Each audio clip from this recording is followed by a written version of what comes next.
clip for you from the Turkish foreign minister just yesterday and ask you your comments on it. Number 7, Chris. It is no longer acceptable for America to try to sweep aside and mitigate every evil Israel does.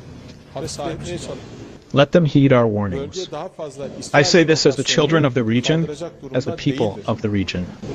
The emotional atmosphere the region is going through, the psychological state of the people, the images of massacres they see on the screen every day, the fact that no help is being extended to the helpless Palestinians. And in the face of this, Muslim countries are constantly being lectured on other unnecessary issues, has long since exceeded the limits of tolerance in terms of democracy and human rights.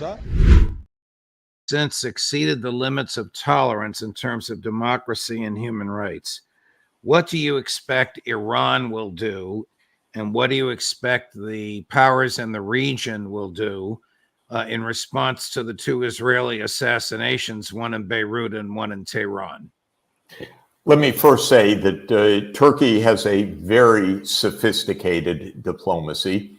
It's not only sophisticated on its own merits, but it reflects a diplomacy of several hundred years of continuity and knowledge in the region. So I have enormous respect for Turkey and its diplomatic skills. By the way, also helping in 2022 to broker peace between Ukraine and Russia that the US and UK then shut down.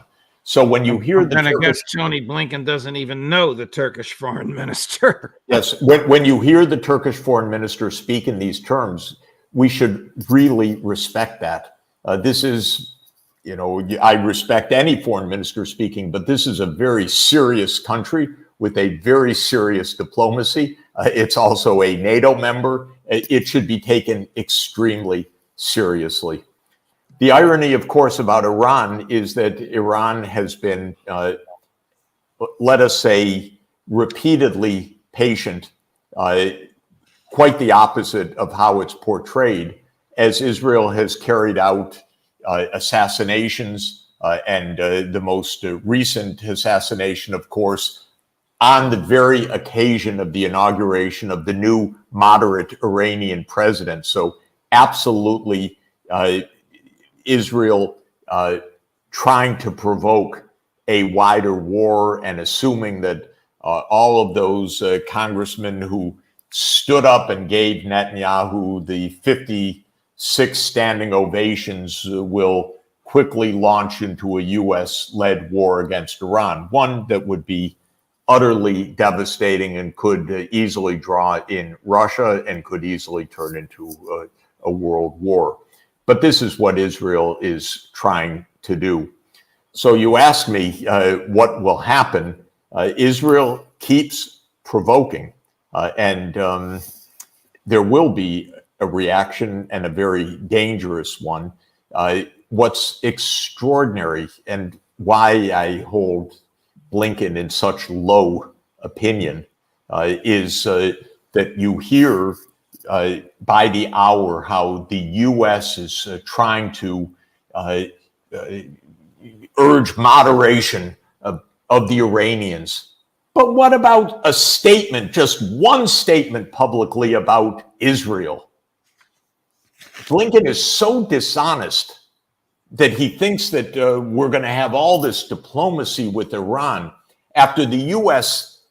shames this, attacks Iran repeatedly, watches as Israel attacks Iran.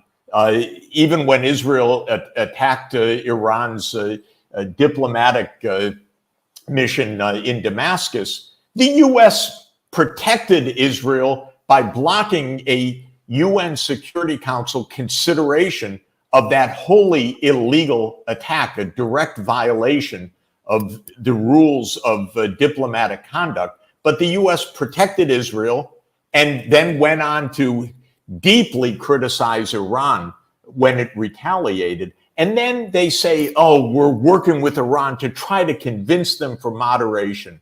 Well, it's a disgrace of Blinken that he can't seem to tell the truth or know the truth, perhaps, one moment during his time as Secretary of State.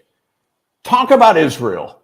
Stop Israel's abuse. If you want moderation, start with Israel. Israel is the one that is making these crimes. This morning, Senator Lindsey Graham introduced legislation authorizing the use of military force against Iran, claiming that Iran is a threat to American national security. I don't want to raise your blood pressure, but I was just going to say, if you mention Lindsey Graham to me, you are provoking me. The man is the stupidest person in the Senate. And let's just get it out on the record. I'm sorry to say it, because you could say it any time over the past years. He never says anything in America's interest. He's a disgrace. Let's just get it straight. He's a complete liar and a disgrace. So that's all. If he says it, it's almost surely wrong. Well, when he finished his speech and went in the gallery behind where the speech was given, Prime Minister Netanyahu was seen huddling with, you ready for this? Senator Lindsey Graham, Senator Tom Cotton, Senator Josh Hawley. Gee, I wonder what they were promising him. Probably whatever he asked for. You know, somebody is going to stand up for America's interests, and going to war with Iran and provoking World War III is not America's interests. It's completely phony. It is, to support Israel's genocide, Israel's extremism. That's all. There's otherwise no conceivable reason for it at all. And so, Lindsey Graham, I don't try to argue with. These never right. Yesterday at this time, Professor Sachs, former Soviet Defense Minister Sergei Shoigu was in Tehran. Russian Defense Minister. Russian. Did I say Soviet? Russian. Yes. Forgive me. Was in Tehran. He had a large Russian entourage with him, and he brought a lot of equipment with him. He's not the defense minister anymore. He's the chair of the National Security Council. He's the Jake Sullivan of the Russian government. What do you think went on there? I think that Russia and Iran are allies. They're both members of the BRICS nations. They both view with alarm what is happening right now. Russia says, and is correct, that it is in war with the United States. The U.S. is not only a direct ally, but basically deeply engaged and enabling everything that Israel is doing. So this is the spread of the U.S.-Russia conflict.